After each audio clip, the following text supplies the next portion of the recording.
Mi nombre es Lucas Gómez y mi sueño es que aprendas de propiedad raíz.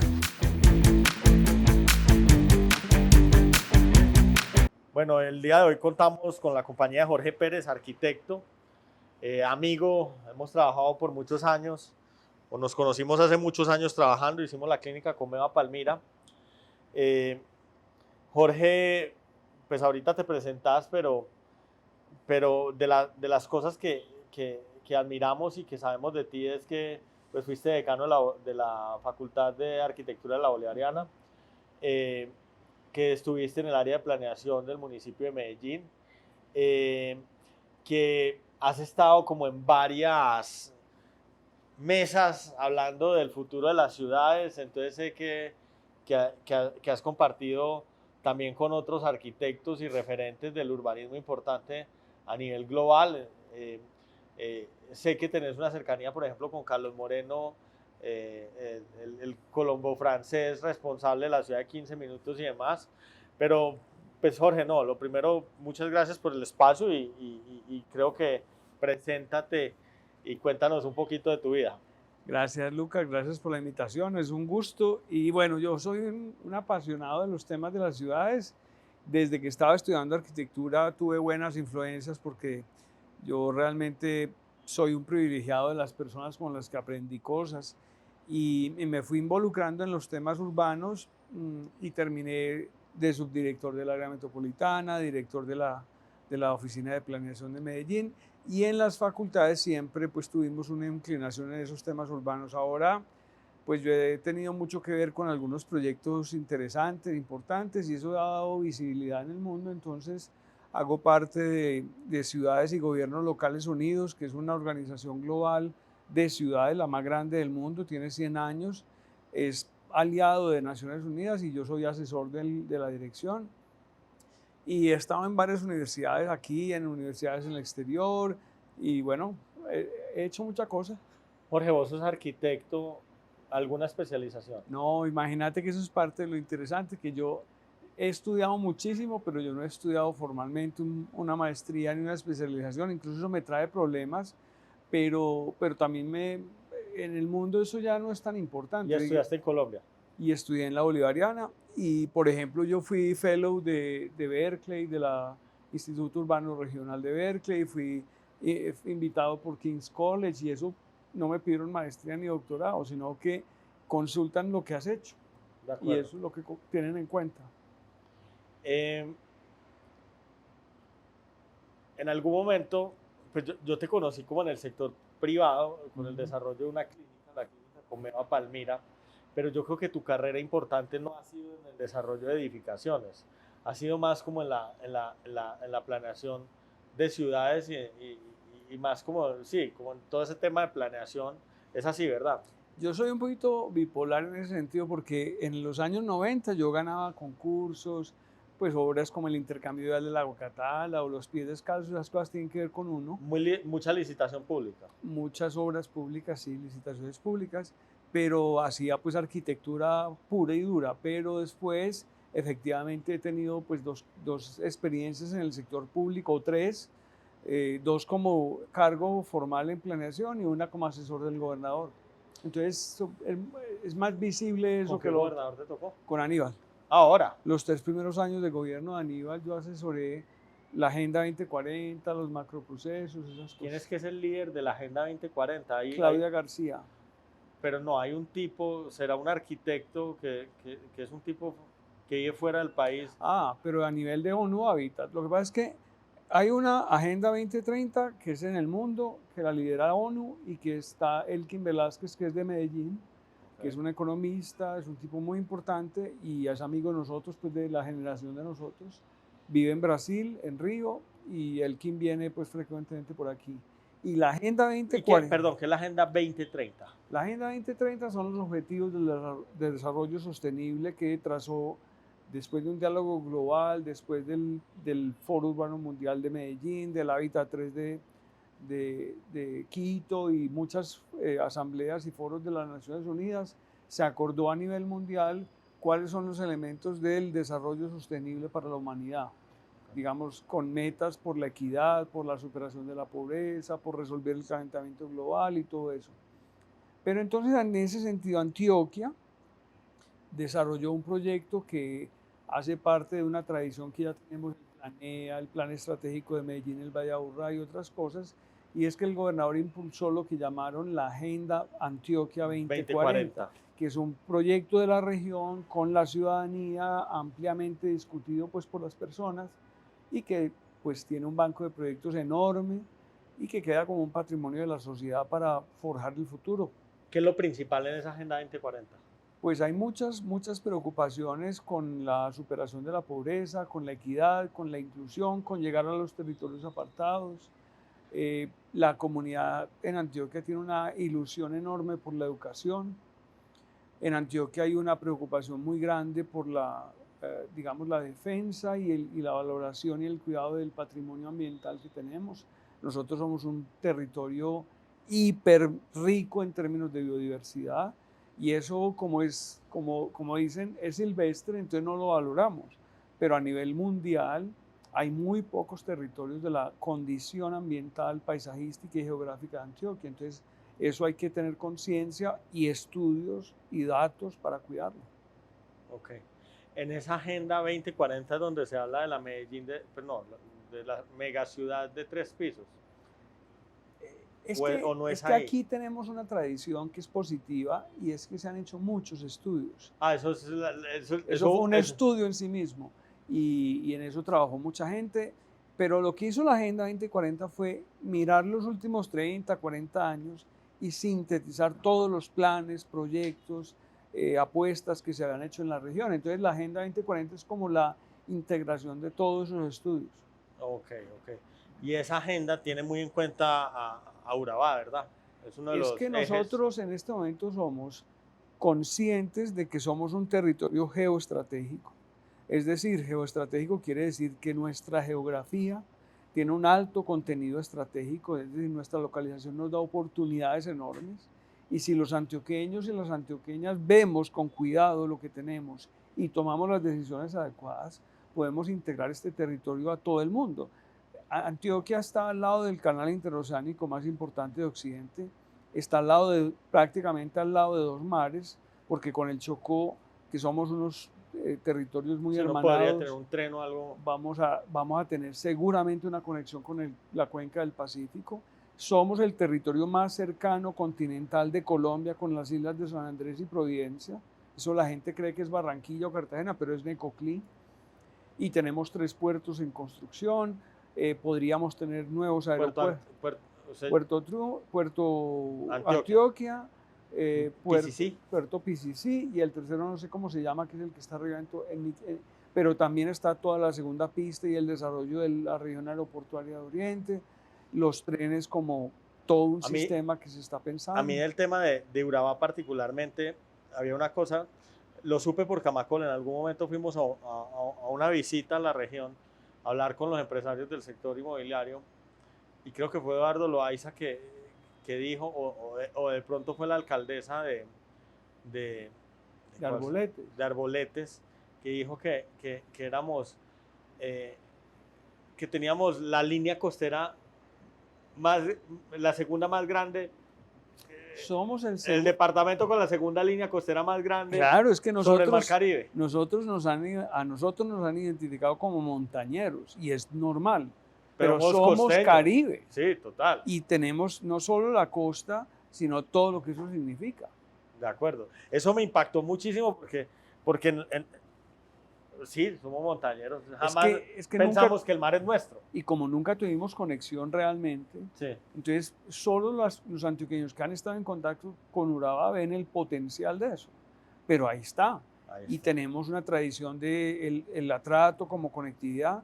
Pero el problema es que quienes sí han visto eso con creces son el crimen organizado y los sistemas ilegales. Entonces lo que tenemos es que ocupar el territorio con nuevos programas y nuevos proyectos de desarrollo para que la economía antioqueña jalone a toda la comunidad de Urabá. Pero eso a punto de clanes ilegales no es posible. Entiendo que la gobernación estaba trabajando con un pelado que se llama Sergio Roldán. Ajá. En los Juegos, no sé si eran los Juegos Panamericanos o no sé qué juegos. Nosotros somos candidatos a los Juegos Nacionales y esperamos que Urabá, que es una concentración excepcional de medallistas olímpicos colombianos, creo que, no sé si el dato es, pero cerca de la mitad de las medallas de oro olímpicas colombianas vienen de Urabá, y cuando uno mira a los futbolistas de clase mundial, son de Urabá, muchos. Esa definición de esos juegos todavía no se ha definido todavía. Todavía no está. ¿Es algo para este año o lo sabes? Este año definen, pronto definen, pero eso es un sueño porque esos juegos siempre traen construcción de infraestructuras, desarrollo de programas, pero Antioquia se la está metiendo toda. Me contaba Martín, el asesor de Camacol, Martín Pérez, que desde la arquitectura había como un movimiento, un fenómeno, no sé cómo llamará eso, de el desarrollo de las ciudades a través de grandes eventos. Entonces me contaba, es que no recuerdo cuál es el nombre técnico, pero me decía que poder llevar esos juegos a una región de esa tenía un factor de transformación gigantesco. Pues que se hizo acá en Medellín en algún momento, creo que fue con la Copa América. Y nosotros tratamos de ser sede de los Olímpicos Juveniles. Y en el 2013 perdimos la candidatura, la ganó Buenos Aires en desempate con nosotros. O sea, después de toda la ronda clasificatoria quedamos Buenos Aires y Medellín y tuvimos que hacer una presentación, a mí me tocó ser delegado para eso, y en el voto a voto perdimos por 2 votos. Que claro, Buenos Aires es Buenos Aires, sí, claro. Y el lobby de los argentinos en las organizaciones internacionales es enorme y todo eso, pero claro, Medellín le apostaba a ser sede olímpica, aunque fuera de los juveniles, porque esos juegos o ese tipo de eventos traen un movimiento gigantesco. Acordate cuando hicimos el Foro Urbano Mundial, aquí hubo 23.000 personas y aún hoy es el más grande Foro Urbano Mundial de la historia. Entonces esos eventos traen una derrama económica, una dinámica para la ciudad, y pues un sector como el tuyo, como el nuestro, como el inmobiliario, pues tiene un potencial de moverse a través de esos eventos muy grande. Las ciudades más famosas que han usado los juegos para mover capitales y recursos y posicionar las ciudades, por ejemplo, son Barcelona, es famosísima con eso. Pero me imagino que Qatar es el ejemplo. Qatar es un ejemplo. No sé qué era Qatar antes de esto, pero... Todas esas ciudades usan estos juegos para crear escenarios importantes, pero también hotelería, servicios, etc. Yo me acuerdo que en los Olímpicos nos exigían sustentar muy bien, si ganábamos la candidatura, qué infraestructura de beneficio de la ciudad iba a quedar. O sea, también ellos ya son conscientes que lo que pasó en Brasil, que hicieron los estadios y no pasó nada, pues muchos de ellos están abandonados, o que tienen que tener un programa las ciudades o las regiones para aprovechar las inversiones enormes que esos juegos traen. Jorge, una pregunta cambiando de tema. Estuviste en el sector privado, así fuera licitando para proyectos públicos y demás, estuviste en la academia y estuviste acompañando el gobierno. De esas 3 experiencias, ¿cuál te gustó más? ¿Cuál te impactó más? Depende, eso es como cuando a uno le dicen que qué ciudad le gusta más en el mundo, y dice, ¿para qué?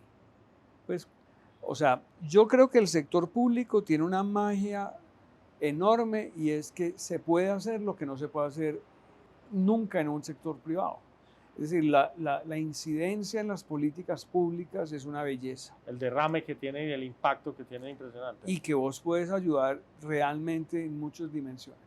El sector académico tiene de lindo que vos, por ejemplo, cuando yo pienso en mi vida, los estudiantes de mi generación en la decanatura hoy son los grandes arquitectos de la ciudad. Entonces uno, por donde va, por donde camina, lo que se encuentra es gente brillante y que uno pudo ayudar a que se formaran mejor. Decime un nombre. ¿Un nombre? Sí, ¿a cuál decís hoy? Pues mira, por ejemplo, pues Juan David Hoyos y Sebastián Monsalve, que hicieron Parques del Río, pues son estudiantes de la facultad. Entonces uno ve, pero es que yo no soy capaz de decir la cantidad de arquitectos importantes que están ahí. Y en el sector privado, pues lo que tiene es que, claro, cuando uno hace un edificio o un campus universitario o un proyecto grande como los que he hecho, pues ahí queda, como lo de Comeva, ¿cierto? Uno va a Comeva y uno va caminando por el proyecto y no dice quién es, pero uno ve la gente, y el placer que genera la arquitectura para uno es ese, es que uno ve la gente viviendo la arquitectura. ninguna actividad humana prácticamente desde que nacemos se desarrolla por fuera de un edificio. Es que lo que nosotros hacemos es muy importante, Lucas. Eso no es solo negocios. A mí me fascina, a mí me fascina. Yo creo que las ciudades se van haciendo con la arquitectura y con las Claro. edificaciones. Pero tengo ahí una pregunta. ¿Qué impacta más la ciudad, las edificaciones o el urbanismo? Lo que pasa es que el urbanismo se hace con las edificaciones. O sea, al final, cuando uno hace discursos sobre el espacio público, sobre los parques son un espacio, pero necesitan contenidos. O sea, tú siempre que piensas un proyecto como Parques del Río, Sí. piensas qué va a pasar con el entorno en términos físicos. Y claro, los edificios, por ejemplo, un caso que sirve de ejemplo es Pies Descalzos. Sí. Cuando hicimos Pies Descalzos, el gerente de empresas públicas nos pedían pues qué usos, qué actividades iban a hacer, por ejemplo, en el edificio del museo. Pero inicialmente eso eran oficinas. Y nosotros les dijimos, no cometan ese error. Eso hay que hacer actividades y escenarios públicos con actividades para el público. Si uno solo hace oficinas y vivienda, la ciudad no tiene vitalidad. Entonces, lo que ganó empresas públicas al tener la plaza y el Parque de los Pies Descalzos, los comercios y el museo interactivo es una maravilla de habitabilidad. Eso inicialmente iban a ser puras oficinas. Mercadeo. Si eso hubiera sido puras oficinas, Se muere, se muere de noche se muere. y se muere en el día. Y en cambio hoy es uno de los escenarios de ciudad más Importantes. maravillosos que hay. Ellos se pueden dar ese lujo, son públicos, pues de alguna manera. Exactamente. ¿Cómo hace uno desde lo privado para mantener un equilibrio? Porque es un debate que nosotros hemos tenido importante. Entonces, mira, nosotros estamos haciendo hoteles. Y máximo ponemos unos restaurantes o ponemos un rooftop. Pero, por ejemplo, en uno de los hoteles decíamos, hay que crear un espacio para la ciudad, un teatro, por ejemplo. Pues una forma que yo creo que es muy bonita es valorar una tradición que ya tenemos. Si vos pensás, Medellín tiene espacios públicos privados de uso público. O sea, Espacios públicos, privados de uso público. O sea, no, privados de uso público más bien. privados de uso público. Sí. Por ejemplo, en otra banda, la sede Suramericana y Camacol, Sí. eso es privado. Sí. Pero ahí hay un parque, ahí está, y Suramericana hizo la escultura de la vida. Todo ese centro Suramericana es un patrimonio de la ciudad, pero eso es privado. Es privado. Y Pero es privado de uso público. Entonces me dicen, no, pero es que eso pasó hace muchos años. Y Santillana. Entonces es posible, Lucas. Santillana, ¿te referís a los Centro edificios? Comercial Santillana, los dos edificios donde Están los dos edificios y hay una plazoleta grande y hay muy linda. arte, y eso es público. Y entonces lo que uno ve es que, por ejemplo, yo me imagino lo que pasaría en el Poblado. Si todas estas urbanizaciones hicieran integraciones grandes, tumbaran las cercas, si les da miedo excesivo no abran a la calle, sino que configuren áreas más grandes, Que vincularan los urbanismos de las unidades. quedaríamos con parques gigantescos. Sí, sería un espectáculo. Sería un espectáculo. Entonces yo creo que tenemos una historia heredada, mal entendida, de seguridad con cierres en rejas, y todavía ahora hay una tendencia a usar serpentinas en las rejas, y todo eso que es horrible, como viviendo en cárceles. Pero si la ciudad, eso lo heredó fue de la violencia de los años 90, que hoy podríamos vivir un poco distinto. Y si más bien entre pagar tantas cuotas de administración, pequeñas unidades, fueran grandes unidades con tributos importantes para la policía, podríamos tener la misma calidad de control urbano y de seguridad y de vigilancia, pero tendríamos más espacios para habitar. Por ejemplo, yo ahora que estuve enfermo, pues yo camino en los jardines de mi edificio, pero yo me babeo de me babearía poder seguir por la quebrada, bordeando un parque lineal o yendo a áreas más verdes, más grandes, que son las integraciones de estos edificios. ¿Y existe algún proyecto al respecto? Eso ha habido sueños de los urbanistas, pero esas cosas no dan votos. Porque es que Cuando Aníbal Gaviria habló, por ejemplo, de abrir la Universidad de Antioquia al público, se le vino mucha gente encima. Pero ese proyecto lo tuvimos cuando hicimos la propuesta del Distrito de la Innovación. Vinieron los asesores de MIT, Carlos Ratti y Dennis Frenchman, y nos decían, es absurdo que la Universidad de Antioquia esté cerrada. Es absurdo que las universidades en general estén cerradas. En Estados Unidos todas están abiertas, tienen sí, control. yo tuve esa discusión también con Cacho, y creo que Cacho está en qué? En Monterrey. No, y él está en algo de AFID. ¿Cómo se llama En la Urban. En Urban. Y entonces, en algún momento venía la discusión de Twitter de las barreras que ponen en la Plaza Botero y las barreras del Parque Lleras. Y por qué no dar también la discusión de las barreras que hay alrededor de la Universidad AFID, porque Claro. pues yo he egresado a la Universidad AFID, está espectacular. La universidad que me tocó a mí Pero era... no pueden entrar sino los que entran. No, no, de hecho, no, yo averigüé más. AFID es de entrada pública. Ok. O sea, vos puedes entrar a AFID sin tener un carnet, sin nada, pero psicológicamente la barrera, yo no sabía, yo le pregunté a la rectora, me dijo, no, Lucas, AFID es de entrada pública, puede ir el que quiera, hay hamacas por todos lados, o sea, es impactante como está la universidad, pero falta tumbar las barreras. Es que eso ha sido un movimiento global. Yo participé en algunas discusiones de esas, por ejemplo, pero el concepto de ciudad del saber se ha integrado al urbanismo en muchas ciudades del mundo y es poblar, incluso recuperar centros históricos o centros de ciudades que se degradan, como está degradado el de Medellín. Nosotros tenemos universidades, pero hay muchas ciudades que no tienen universidades en los centros. Entonces, hay ciudades que llevan universidades a Pero los nosotros centros. sí tenemos universidades en el centro. Y nosotros tenemos esa gran riqueza. Pero no son como las universidades gringas. Exactamente. Ni son los campus como el de Bolivariana, que es un campus espectacular, o el de AFID, Ajá. o el de la Universidad de Antioquia. Son edificaciones. Son edificaciones Muy cerradas. muy cerradas.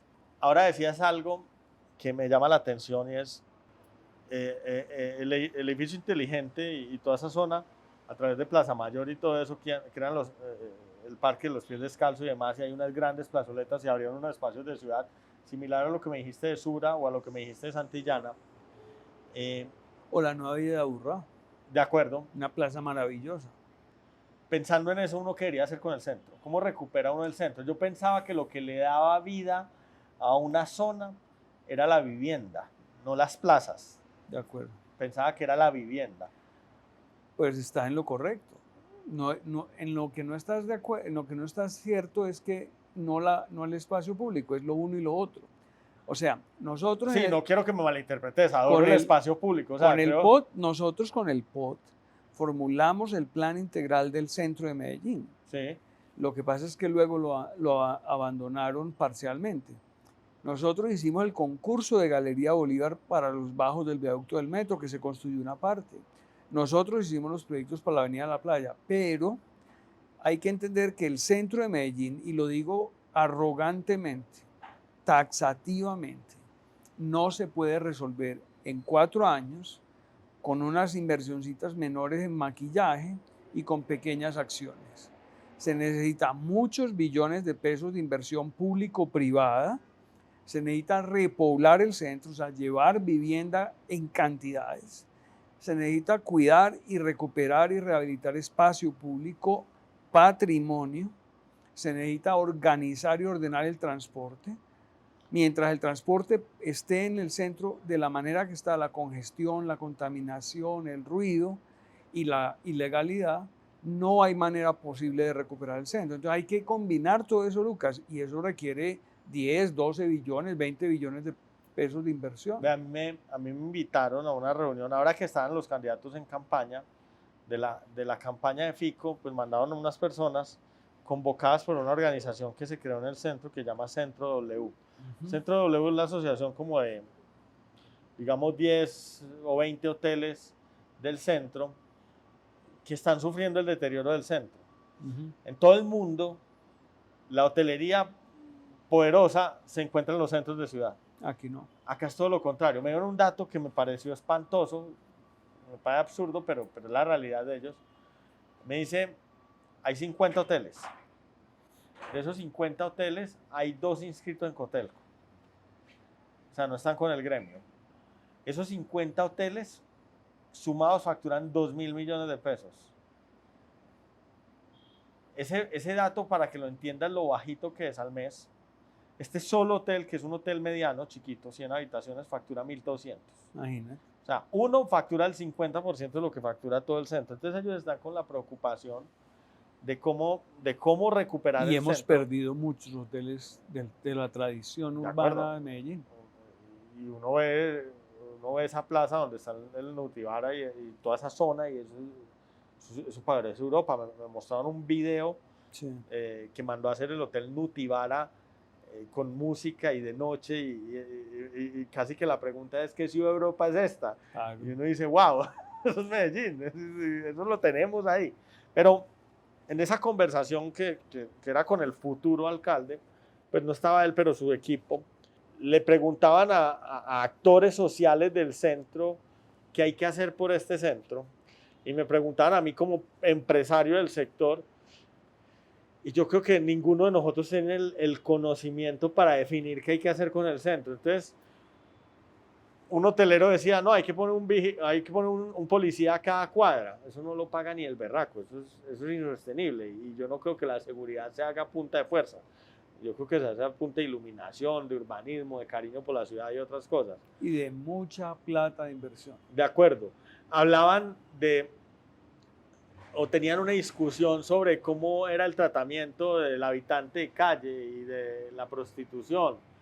Y en ese caso yo hice una intervención que yo dije, no hay municipio que tenga la plata para hacer lo que toca hacer en este centro.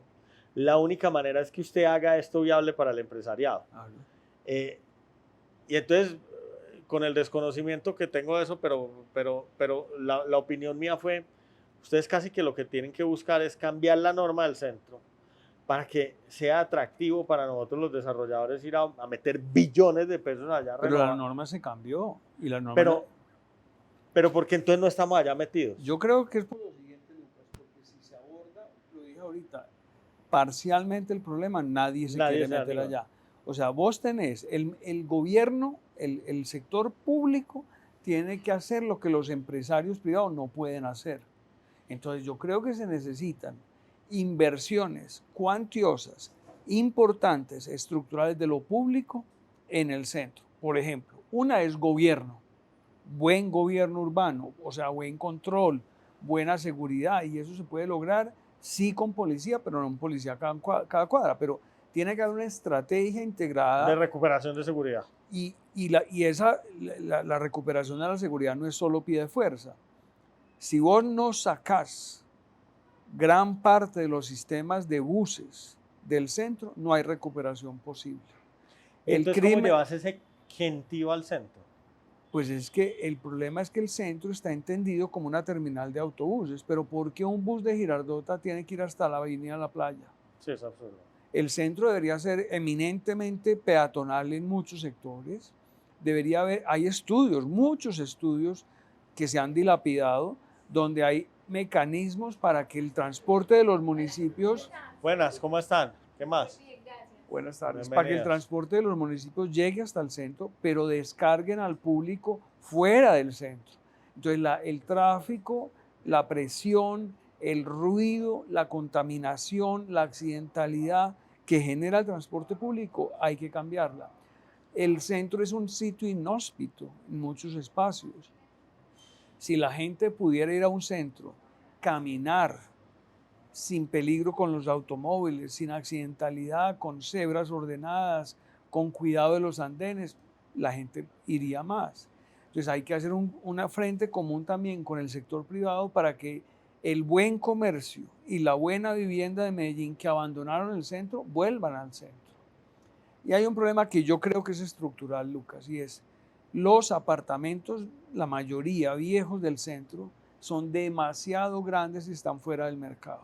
Entonces, con una buena intervención jurídica, económica y social de la alcaldía a través de la agencia APP, que fue como se diseñó, se podría gestionar que una torre, por ejemplo, el edificio San Jorge o Apaví o Cámara de Comercio, que son invaluables patrimonios arquitectónicos, pero con apartamentos de 300, 400 metros, se pudieran hacer compras integrales con el sector privado de todos los apartamentos, subdividirlos y vos podés triplicar o cuadruplicar la cantidad de apartamentos por edificio, estar repoblando el centro, y eso se ha hecho en muchas ciudades del mundo. Lo que pasó en el Soho neoyorquino, que es famoso, pero que ha pasado en muchas otras ciudades del mundo.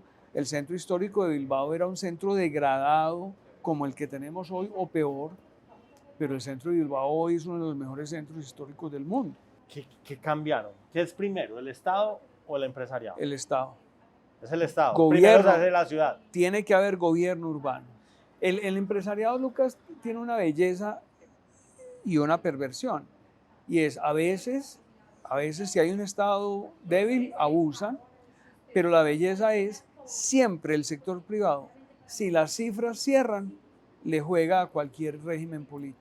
O sea, el sector privado le Va por el juega, número, le va por juega la a Cuba, ganancia. le juega a Cuba, le juega a Miami, le juega a Milán, le juega a Londres. O sea, el sector privado juega donde los negocios tienen sentido. Total. Un municipio como el municipio de Medellín, o sea, ahora hablabas de billones de pesos. Un municipio como el municipio de Medellín tiene esa capacidad económica para intervenir en un centro de esa manera. Lucas, para el municipio de Medellín no es tan difícil ni tan imposible, porque es que la gente dice que el presupuesto son 6 o 8 billones de pesos, pero es que el municipio de Medellín es un conglomerado público. Y mirando los presupuestos son 90 billones de pesos al año, 100 billones de pesos al año entre todos. Entonces no es descabellado. Y lo que hay que hacer es, el presupuesto de ISBIMED podrían apoyar a que el centro sea un proyecto, pero el centro, no el paisajismo de la playa, no la Galería Bolívar debajo del viaducto, no solo eso, sino el centro como tal sea un área estratégica de la ciudad y que la ciudad entienda que ahí está la mayor concentración de patrimonio, no solo cultural, sino económico de la inversión acumulada de la ciudad. O sea, ahí nació Explícame eso, porfa, ¿por qué? Pues que ahí nació la ciudad. Entonces nosotros llevamos pues 340 y pico años estamos cumpliendo invirtiendo en el centro. Okay. En ninguna otra zona de la ciudad se ha invertido Llevamos tanto. ese tiempo, de acuerdo. Entonces, por matemáticas de tendero, el centro es la mayor inversión acumulada de la ciudad. Jorge, todo lo que me decís, a mí me suena a sentido común. O sea, si yo fuera gobernante, estaría metiendo una energía gigantesca. Y ojo que es la zona de mayor cantidad de homicidios de Medellín, de la mayor cantidad de accidentes viales de Medellín. O sea, la muerte en Medellín, que ha sido una tragedia para nosotros, es más fuerte en el centro que en todas las otras comunas. Pero te hago una pregunta. Entonces, eso está estudiado, porque me dices, hay miles de estudios, hay miles de análisis. Todos esos estudios, me imagino, son públicos. Sí, sí. ¿Qué falta para actuar? Yo creo que falta mucha conciencia y liderazgo y tenerlo claro. Y no pensar que lo que hizo el gobierno anterior es malo porque es del gobierno anterior. O sea, lo que es malo del gobierno anterior es malo y lo que es bueno es bueno. Valorar lo que se ha hecho y criticar está bien, pero para seguir adelante. Entonces, yo creo que lo que tenemos que entender es que así como, por ejemplo, el metro fueron 7, 6 alcaldías, así como EPM se ha construido por décadas de alcaldías, así se hacen las ciudades. Entonces, un proyecto como Galería Bolívar, Paseo Bolívar, nosotros hicimos el concurso y el gobierno siguiente construyó la obra o terminó la obra. Entonces, eso es lo que se debe hacer. Galería Bolívar sigue como proyecto todo el pedazo del norte que no se ha hecho, pero está el plan integral del centro, está el POT. Eso se puede revisar, se puede mejorar, los planes son imperfectos, pero hay que tener continuidad. Te hago una pregunta y esta parte no la entiendo. En ese proceso de empalme entre gobiernos, antes de elecciones llegan y lo buscan a uno y le dicen para que participe, para que dé ayudas en el POD, para que dé ayudas sobre cómo tratar el centro, cómo tratar lo otro. Pero al final del día uno poco aporta, uno tendrá un conocimiento, pero no es el conocimiento de estudios serios, contratados para pensar en algo.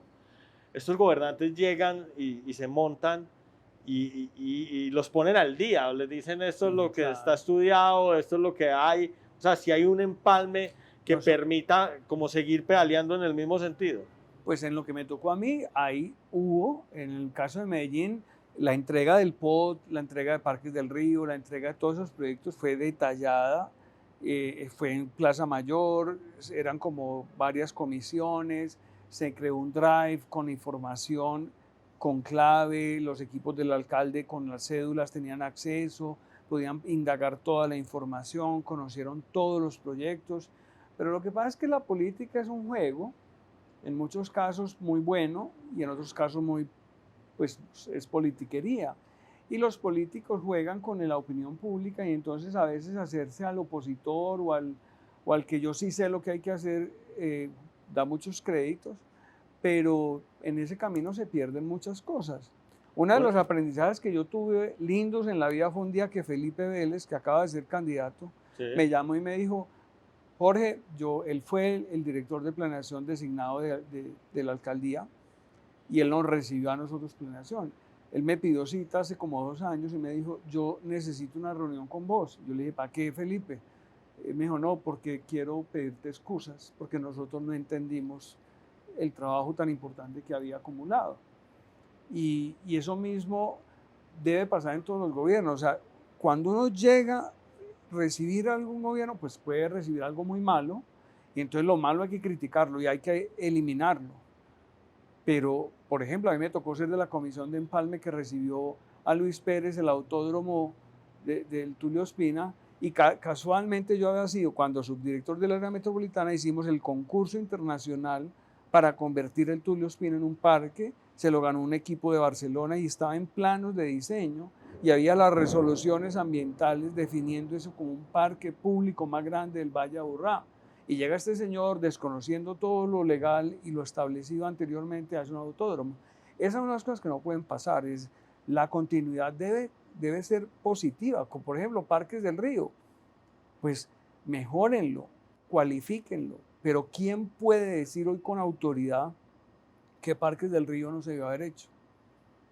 A mí me parece el proyecto más espectacular de la ciudad. Hemos ganado más de 18 premios O sea, internacionales el río de entero urbanismo. debería estar así.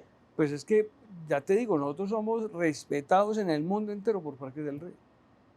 Todo el que sabe de urbanismo, todo el que sea profesor de urbanismo en el mundo, le pueden ver defectos, que los puede tener, pero en estructura es un proyecto Pero fundamental. entiendo que el defecto principal que alegan es el costo. Sí, pero lo que no entienden es que la estructura urbanística Genera de valor. Parques del Río, con los proyectos de renovación urbana, que eso es otro tema que podemos tratar, financia más del 50% de Parques del Río vía obligaciones urbanísticas. Entonces, lo que pasa es que es una metodología más moderna que lo que históricamente hacíamos. ¿Qué hacían antes? Deme el presupuesto y yo le hago un parque. Ahora lo que dijimos es, hagamos ciudad y hacemos los Y parques. después vamos y cobramos con... Exactamente. Entonces, Yo pues soy un defensor número 1 de Parques del Río. Y O sea, vos- yo y creo que vos las te- ciudades hay que hacerlas bonitas. y vos te beneficiás. O sea, ¿por qué aquí llegan los extranjeros a Medellín? ¿Por qué hay inversión del extranjero en Medellín? Porque es una ciudad que les atrae. Yo he tenido la suerte de conocer otras ciudades y uno dice, ¿qué ciudades tan aburridoras? ¿Quién va a invertir en estas ciudades? Entonces yo creo que una de las razones por la que aquí la gente invierte, además del capital humano y otras cualidades y el clima, es que también hay una estructura urbanística cuidada que nos ha costado 70, 100 años de hacerla. Jorge, me preocupa esta administración nueva que han sido enemigos de Parques del Río. Nunca han sido los más... ¿Cómo hacemos para convencerlos? Pues yo creo, mira, porque tenés un punto lógico. O sea, esa vaina se financia, el 50% de financia solo con obligaciones urbanísticas. Yo sé que se paga de obligaciones urbanísticas, es una locura. Es que nosotros somos modelo, con el Banco Mundial hicimos estudios utilizando, hemos sido el piloto en muchos casos en el mundo de estudios de cómo financiar con instrumentos de gestión del suelo, pues la ciudad. No, yo lo que creo es, mira, yo soy un caracterizado opositor a todos los políticos que hablan mal de Parques del Río. Soy un caracterizado opositor por todo el que se opone injustificadamente al POT. ¿Por qué? Porque es obvio que yo tengo que hacer respetar lo que ayudé a construir como funcionario público. Sería una irresponsabilidad que yo me quedara callado ante las críticas. Lo cual no quiere decir que yo no sea consciente de que hay cosas que se pueden y que se deben mejorar. Pero es muy curioso que uno tenga antes de campaña un candidato diciendo que va a Parques del Río, que va a Parques del Río con EPM, que es una maravilla para la ciudad. Eso fue en EAFIT antes de elecciones en el 2011. El único que se oponía era Luis Pérez. Y luego en el 2015 se hace campaña por los mismos candidatos en contra de Parques del Río. Entonces, ¿en qué quedamos? Si lo hago yo, vale, pero si lo hace otro, no. Los proyectos de ciudad son de la ciudad. Pero yo tendría la esperanza.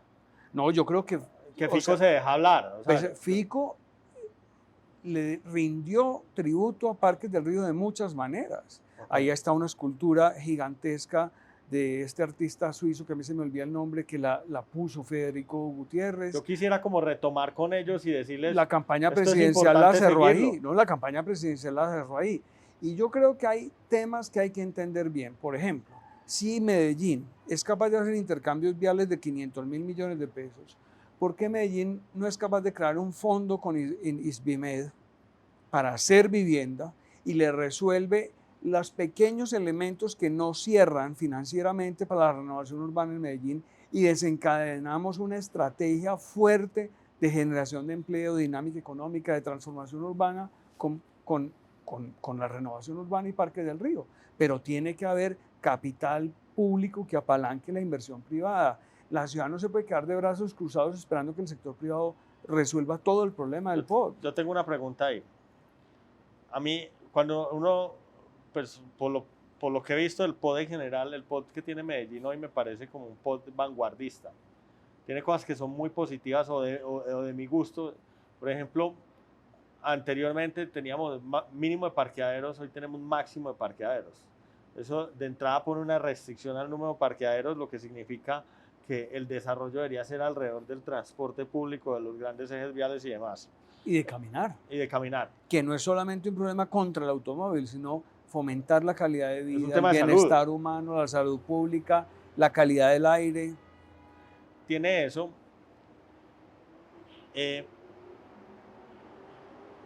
Habla de la renovación de la zona plana de Medellín. Tiene no sé cuántos planes parciales, porque hay un montón de planes parciales importantes. Pero hay algo que no sé dónde falla, que es algo que no entiendo, y es que suena de vanguardia, pero cuando uno va a ver el desarrollo no se hace en Medellín, se hace en los municipios aledaños. Entonces he dicho como en varias ocasiones que siento que estamos haciendo un monstruo de tres cabezas muy extraño, con un montón de desarrollo al norte, un montón de desarrollo en Sabaneta y el oriente ahora, y me da la impresión que un desarrollo sin mucha planeación. Yo no soy experto en el tema, entonces tampoco quisiera entrar a juzgar en ese sentido. A mí me tocas dos temas que son del alma para mí, que son el POT, que lo estamos hablando, pero el otro es el modelo metropolitano, y es que perdimos el área metropolitana. O sea, perdimos en el sentido de que la convertimos en una entidad que no está liderando el nivel de desarrollo que debería liderar. El área metropolitana se volvió la caja menor de los políticos, no la institución que debe concentrar el verdadero pensamiento colectivo de lo que deberíamos llamar como ciudad. Es que Medellín no es una ciudad, Medellín es un municipio, la ciudad es el Valle de Aburrá. Entonces, si no integramos y articulamos y coordinamos los 10 POT, es imposible. O sea, mientras un municipio da unos aprovechamientos y el otro da el doble, adivina para dónde se van los privados. ¿Para dónde está el doble? Y lo del doble no necesariamente está haciendo buena ciudad. ¿Quién puede decir yo creo que es una pesadilla uno tener el equipamiento en la mitad y tener el residencial en los extremos? Bueno, en el 2006 acordamos un modelo metropolitano de ocupación territorial que es de todos los municipios, está reglamentado, está en un acuerdo metropolitano, pero lo han pervertido. Y los funcionarios técnicos del área metropolitana que lo quieren hacer respetar están en las manos de los políticos. Y si un alcalde se pone bravo, el director del área dice lo que el alcalde dice. Entonces se necesita un gran liderazgo de la alcaldía de Medellín con el área metropolitana para concertar con los municipios respetuosamente, pero propositivamente, un modelo metropolitano. Otra vez tenemos que recuperar Bio 2030, las directrices metropolitanas del 2006, los proyectos estratégicos. El plan director Bio 2030 que hizo Urban en el 2011. Porque esta ciudad no puede seguir al garete. Parques del Río no nació del día para otro, eso venía de años de estudio. Entonces, esta ciudad, si quiere ser una ciudad con bienestar, con una economía pujante, con empleo, con calidad de vida, tiene que entender que esto no es solamente el repentismo y la improvisación de un buen alcalde. Porque a veces le suena la flauta, pero ¿y si no? En cambio, un plan mejorado, revisado, sistemáticamente continuado, puede tener una posibilidad de acierto mucho mayor. Pero nadie se está fijando en esos planes. Yo creo que, yo pues percibo que una de las cosas que este gobierno que entra, el de Federico Gutiérrez, va a asumir con seriedad es el futuro del área metropolitana. Ok. Yo me imagino. Ojalá, porque tiene el poder político hoy en día. Y la debilitada que se pegó los últimos años el área metropolitana desde el gobierno en que yo estuve es muy triste. ¿Vos estarías dispuesto a asesorar al gobierno en eso? Pues es mi trabajo. Yo hago parte O sea, de ¿hoy una estás buscando para entrar allá No. a ayudar o no? nada. ¿Por qué? No, yo no vuelvo a ser funcionario público. No. Y lo digo, y yo sé que mucha gente dice, no, ese señor que está hablando ahí con Lucas debe ser un político, y los políticos dicen que no y después dicen que sí. Yo no vuelvo a ser funcionario público por una cosa muy dura, y es porque la forma como ha actuado la sociedad de Medellín los últimos 2 gobiernos me hace pensar que no valió la pena mi esfuerzo, 3 años trabajando ahí, ganándome investigaciones, ganándome amenazas, ganándome problemas. Yo soy muy feliz de haber sido director de planeación de Medellín, pero creo que es un precio muy alto que pagas en tu vida personal para que la sociedad sea tan irresponsable. La falta de continuidad y de seriedad con que se asumió el POT, los planes, los proyectos que dejamos, la cantidad de cosas que la mala política ha hecho con la ciudad, pues le hace pensar a uno que no vale la pena. Entonces Yo estoy de acuerdo. yo hoy me voy a refugiar en 2 cosas. Una, pues yo tengo una actividad académica, pero la actividad profesional que voy a desarrollar en consultorías, asesorías, la estoy haciendo es con el sector privado y mayoritariamente con municipios en los cuales no tengo implicaciones políticas. Pero una cosa es ser asesor o consultor y otra cosa es ser funcionario público. Sí, Yo como funcionario público creo que más. no vuelvo a contribuir en la gestión de las ciudades. Jorge, cuando uno habla de la ciudad, que hablas del Valle de Aburrá, ¿ese Valle de Aburrá ya incluye el Valle de San Nicolás? ¿O lo va a incluir a futuro o van a ser 2 ciudades independientes? Mira, nosotros hicimos una cantidad de análisis en el 2018 sobre lo que está pasando con la región central de Antioquia. Sí. Yo creo que la región central de Antioquia, que son cerca de 50 municipios, se tienen que pensar integralmente. Porque uno de los problemas que está pasando es que inconscientemente, detrás de los buenos, aparentemente, y son buenos, negocios, el sector inmobiliario está expandiendo indiscriminadamente por todas partes un modelo de urbanización como lo estamos viendo en el oriente. Pero el problema es que nosotros nos estamos consumiendo el territorio y el territorio no vuelve. Y una vez esté urbanizado, pues vamos a tener el resultado de lo que hayamos hecho. Lo que yo creo es que no hemos aprendido de los errores del pasado, porque el poblado no es un buen urbanismo. No. Y lo estamos replicando por doquier. Yo creo que estamos parcelando el centro de Antioquia, estamos haciendo cada vez más distantes las áreas agroproductivas, estamos generando un suelo de parcelación en muchos municipios que no están capacitados para gestionar el suelo urbano. Vamos a generar una condición de vida de urbanizaciones cerradas por doquier, que eso no genera sociedad, no genera ciudad, no genera integración social. Entonces estamos ante problemas muy serios y fuera de eso tenemos una huella ecológica y unos retos de cambio climático gigantesco. Entonces hay formas inteligentes, más inteligentes que las que estamos utilizando para urbanizar la región central. Debíamos cuidar mucho más las áreas naturales. Yo hago un chiste en las conferencias que digo que lo que le está pasando al Valle de Aburrá es como a mí, que aquí se ve lleno de pelo, pero si agacha aquí se empieza a ver despoblado. Si uno mira lo que nos está pasando en los bordes de la montaña del Valle de Aburrá, los estamos urbanizando. Esa es el área urbanizable del Valle de Aburrá. No, es la plana. Ese es el área que debíamos preservar, como en Caracas. Caracas es impresionante ver de la cota 1000 de topografía hacia arriba es un parque natural. Es como Bogotá, las montañas. Y ahí nace el agua, ahí está la fauna. Eso debería ser patrimonio colectivo. El paisaje es un patrimonio colectivo. Y tenemos suficiente suelo para urbanizar adentro o en oriente o más lejos, pero no todo con modelos suburbanizados. Yo tengo esa gran preocupación, me duele mucho ver que muchos estudios habían anunciado lo que iba a pasar y pasó. Y no reaccionamos porque muchas veces los alcaldes se dejan seducir de que el sector inmobiliario trae inversión, pero es una inversión pasajera, porque es una inversión que no genera gran derrama en términos de generación de empleo, de generación de dinámica. 2 o 3 años mientras se ejecuta la obra. Y hay una cosa que a mí me parece terrible, que valga esta reunión para hablarla, porque no lo he dicho suficientemente nunca en público, y es las autoridades ambientales no regulan los movimientos de tierra. ¿Por qué?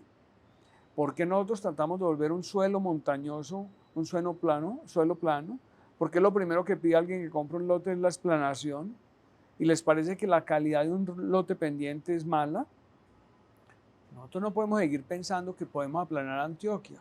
Aquí lo que hay es que entender la geografía, la naturaleza, el sistema natural y hacer las arquitecturas adecuadas para ese paisaje y disfrutarlo, pero no destruirlo. Uno ve en Suiza, en los sitios más impresionantes, unas casas en pendientes altas que entran por el tercer piso para bajar al segundo y al primero, que tienen la piscina, o sea, y aprenden a hacer de la geografía su patrimonio paisajístico. Nosotros no. Jorge, la ciudad perfecta, ¿cómo sería? Yo creo que es una ciudad que logra interpretar los anhelos y los sueños de la gente, pero que no sea simplemente la formalización directa de las visiones de la gente. O sea, tiene que haber una capacidad de encontrar lo que llamamos inteligencia colectiva para hacer la conjunción entre sueños, aspiraciones, deberes, capacidades, condiciones técnicas y hacer una buena ciudad. Por ejemplo, Medellín, ¿cómo puede pensar que ha sido bueno impermeabilizar todo el valle para que se nos inunde el río? Entonces dicen que es que se está inundando Parques del Río, no, se está inundando el Valle de Aburrá.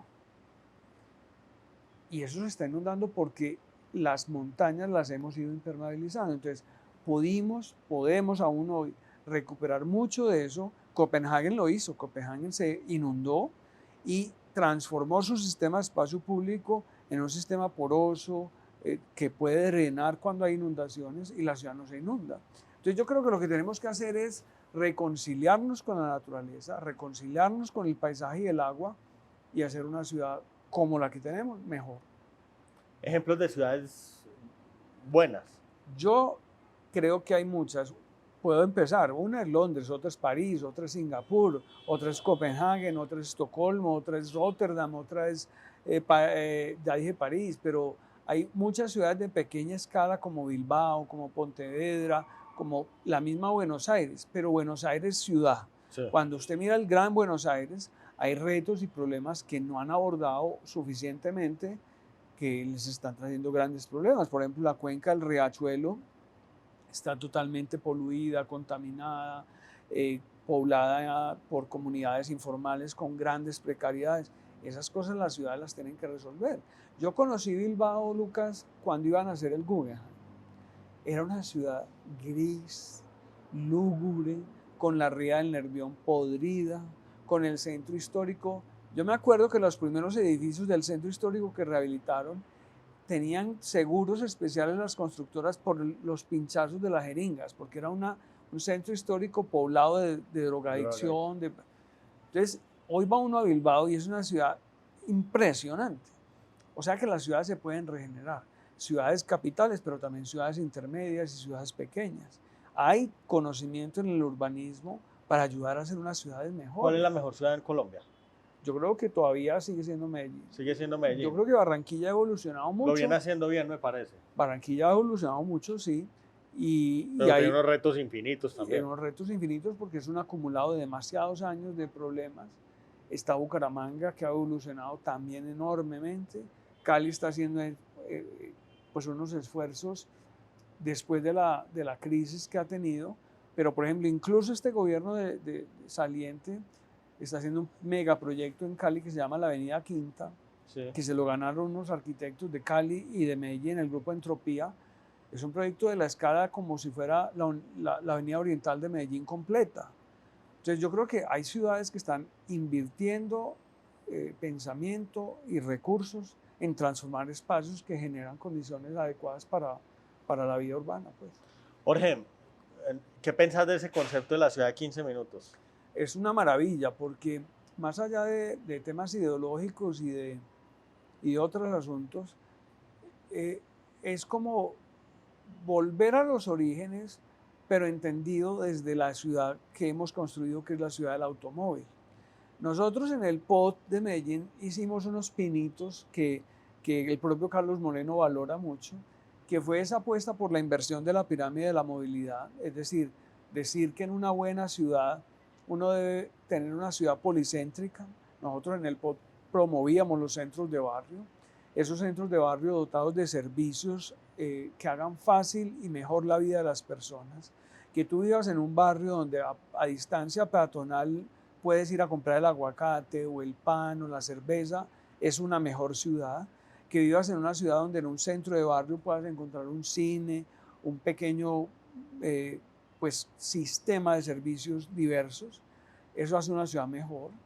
Que tengas fuentes de empleo también en alguna escala menor ayuda, pero sobre todo que puedas caminar e ir en bicicleta, que no tengas que usar el automotor para todas las actividades. Entonces, eso estaba planteado en el POT de Medellín también, y luego plantea que la vida humana está invirtiendo demasiado tiempo en el transporte vehicular. Sí, entonces hay que apostarle al transporte público de calidad, masivo, intensivo, multimodal, porque no es solo el metro, no es solo el Metroplus, no es solo los buses, no es solo la bicicleta en cicla, es todo. Ahí hay que expandir esas cosas, pero todos esos proyectos han venido a menos. Por ejemplo, Metroplus en Medellín es una tristeza lo que ha sido la falta de gestión de Metroplus para hacer un gran complemento del metro. Pero bueno, eso pues es parte de las tareas que hay que hacer. Y por el otro lado, el tema que aborda la ciudad de los 15 minutos de Carlos Moreno con mucha sabiduría es los retos del cambio climático y de la salud pública. Es que, Lucas, el 80% de las personas de Colombia vivimos en áreas urbanas. Quiere decir que es, como decía Aníbal Gaviria, la ciudad para la vida, porque la gente vive en las ciudades. Si las ciudades son contaminadas, son poluidas, si hay accidentalidad excesiva en las vías, en Medellín se mueren más de 200 personas al año en accidentes de tránsito. En accidentes no deberían llamarse accidentes, sino errores de tránsito. Pero entonces eso no puede ser sensato. Mi mamá está en una silla de ruedas porque la atropelló una motocicleta. Eso no puede ser. Que una sociedad no pueda entender que la movilidad urbana, la polución urbana, el ruido, todo es un asunto de salud pública. Yo he trabajado con investigadores médicos y los indicadores de salud pública de Medellín son muy preocupantes. Entonces, no es solamente un problema de bonito o feo, no es solamente un problema de verde o no verde, de habitar. No es solamente un problema de torres o no torres, es de cómo consumimos planeta, cómo habitamos y cómo hacemos para vivir felices. Es que, como dice un profesor mío, uno dura mucho muerto. Entonces, la ciudad es para vivirla. El COVID nos enseñó mucho. Yo me acuerdo mucho de ese debate del papel del espacio público en una sociedad con COVID. ¿Qué tenía la gente para salir? El parque de barrio. Si no había parques de barrio, no había dónde. Entonces yo creo que tenemos que entender que la ciudad es una cosa compleja, importante, que nadie se la sabe todas, que tenemos que sumar. En el POD nosotros discutimos mucho y cometimos errores. Ahora una pregunta, si hoy tuvieras que priorizar 3 cosas para hacer en Medellín, ¿cuáles serían? 3 grandes proyectos o 3 objetivos específicos. Desencadenar una ambiciosísima y hermosísima acción por la vivienda. Yo creo que tenemos hijos jóvenes que no tienen dónde vivir y que no quieren vivir más en su casa de papá y mamá. Y eso es un derecho fundamental.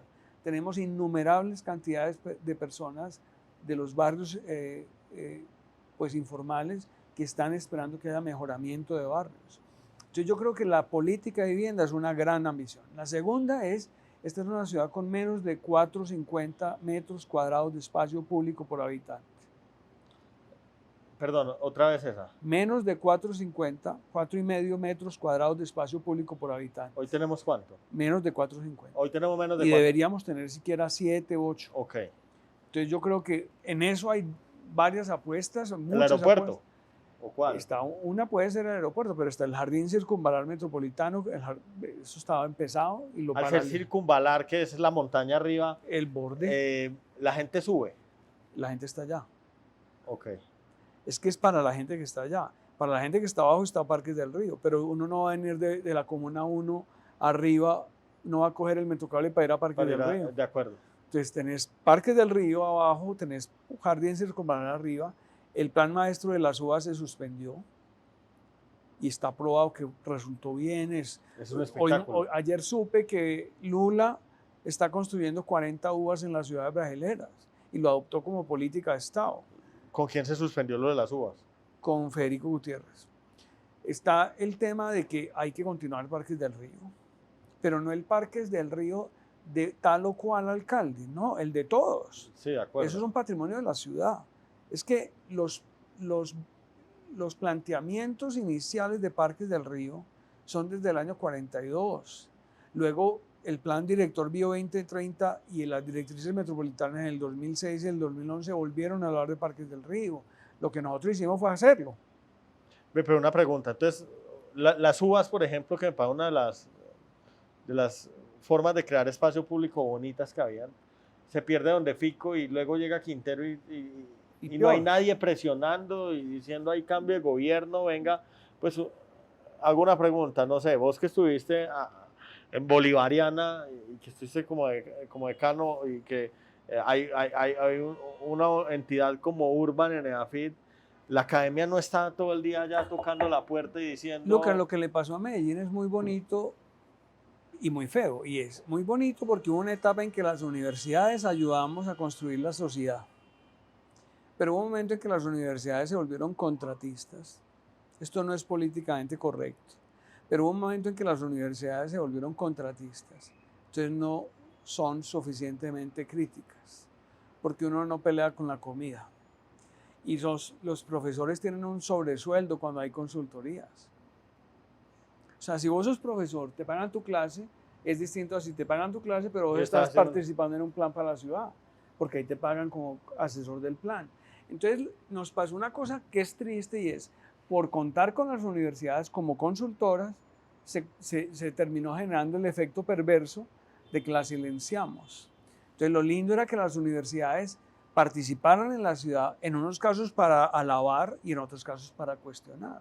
Pero si ahora solo hacemos alabanzas para quedar bien. Y entonces hoy cómo retomamos esa cantidad, es que con Eduardo Loaiza tuve una conversación muy interesante donde me decía Eduardo Lucas, vea, no hay que pensar nada nuevo, hay que sacar de los archivos los proyectos, o sea, hay mucho acumulado. Hay todo lo que quieras ahí, o sea, nadie lo comunica, pero como, pues por ejemplo, para uno como actor civil es imposible, yo coja saber qué proyectos hay por ahí para hacerle bulla. Es impresionante. ¿Qué debería pasar en la sociedad para que ahora que entra Fico, que entra con energía, con un equipo que quiere hacer ciudad y demás, desengavete un montón de cosas? Yo creo que hace falta un grado importante de sensatez. Yo creo que a Medellín le pasó lo del nuevo rico. Presupuestos muy grandes y dilapidamos. Yo creo que perdimos políticas públicas y construcciones colectivas en cantidades. Entonces en Medellín yo llamaría uno a la humildad y a la sensatez, a la generosidad con los procesos anteriores. Hasta los peores alcaldes hicieron cosas buenas en Medellín. Entonces yo creo que hay que encontrarnos de nuevo como sociedad y aprender a darle la razón al otro y decir, este señor tenía razón en esto, hagámoslo. Eso yo creo que es un primer punto. Y el segundo es, hay que tener... Yo dije, esto lo sostengo en todo el mundo, porque yo con esa organización en que voy a foros mundiales, pues hablo cuando me toca. Yo creo que el mundo debe redimensionar a los alcaldes y alcaldesas. Es el cargo más importante de la sociedad. Hoy vivimos un mundo de ciudades. Si un presidente de un banco se equivoca, pues se equivoca con sus clientes. Pero si el alcalde se equivoca con todos los ciudadanos. Entonces hay que entender que el cargo de los alcaldes es suficientemente importante como para, por un lado, apoyarlos y respaldarlos mucho, pero también para exigirles mucho. Les estamos entregando mucho dinero, pero también mucho futuro. Y no puede ser que una mala gestión nos afecte gravemente. Es que 4 años es un momentico, pero es muy grave. Mira lo que acabamos de pasar. Sí. En 4 años se acabó o sea, en Medellín se volvió hasta noticia pavimentar un hueco. Acaban con todo el establecimiento. Se acabó todo. Y es impresionante. Entonces yo creo, hay una cosa que quería decir ahorita que es muy importante y es, hay que organizar los debates. Por ejemplo, el sistema institucional de gestión del POT en buena medida se diluyó. Nosotros hicimos un POT difícil de gestionar. Se requiere una ciudad estructuralmente capacitada para gestionar Si vos vas a hacer un proyecto inmobiliario muy complejo, Sí. lo primero en que vos pensás es que necesitas un equipo técnicamente capaz. Vos puedes ser muy bueno, pero necesitas equipo. Entonces, una ciudad que se quiere gestionar como Medellín se quiere gestionar, tiene un POT muy difícil de llevar adelante, tiene que dotarse de la gente adecuada. La gente que está liderando el POT en planeación de Medellín no lo conoce, le queda grande. La estructura institucional que hay no es suficiente porque se derogó.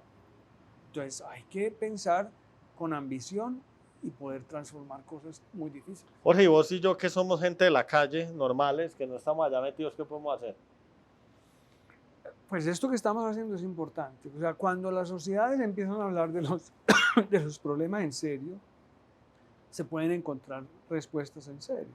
Yo creo que hay que hablar con más personas, hay que llamar a tu sector, hay que llamar a los sectores en que uno está y hablar de estas cosas. Yo por eso, la gente dirá, ay, Jorge Pérez como es de farolero, que está en 1000 foros, que están...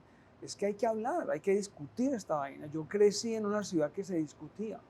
Uno debería crear una tertulia de ciudad. Es que es un tema suficiente. ¿A quién invitarías a esa tertulia? No, pues es que la lista es interminable.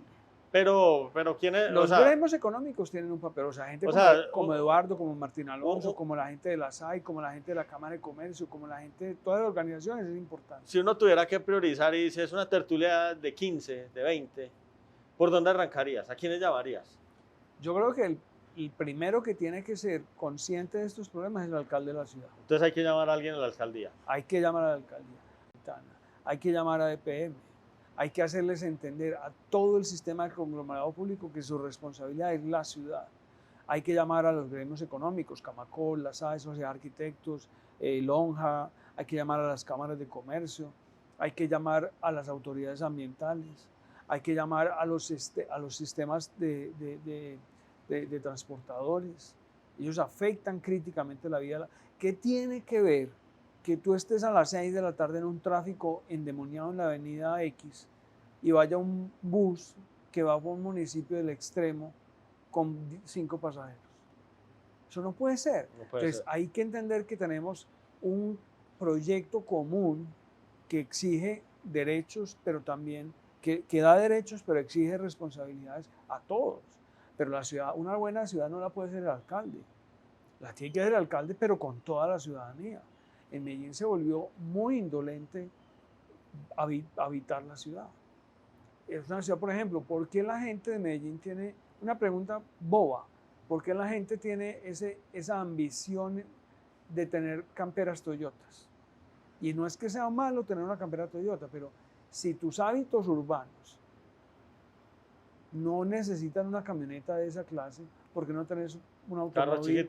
¿O por qué no caminas más? ¿O por qué? Entonces, llegar a acuerdos colectivos en que no es que sea una ciudad contra el automóvil, sino que el automóvil es un maravilloso invento, pero para unas cosas, no para todo. Y no todo tipo de automóvil. Entonces, hay muchos debates. Yo lo que creo es que hay que hacer un gran movimiento cultural y cívico en la ciudad. ¿Cómo lo hacemos? A mí es que me gusta. Aquí hubo una experiencia muy linda que fue el plan estratégico del 95-97. Eso fue un proceso lindísimo. Se creó un proceso metodológico con una junta técnica, con un consejo rector, lo lideraba el alcalde, con 70 líderes de la sociedad. Había una junta técnica de 20 personas que hacían estudios técnicos, contrataba equipos, había participación ciudadana. Se acordó una serie de líneas estratégicas que la ciudad implementó 15 años. Te hago una pregunta. A nivel de departamento hay una sociedad que se llama ProAntioquia que lidera proyectos. ¿Hay alguna a nivel de Medellín? No. O debería, o cómo voy y le toco o sea, para que actuemos.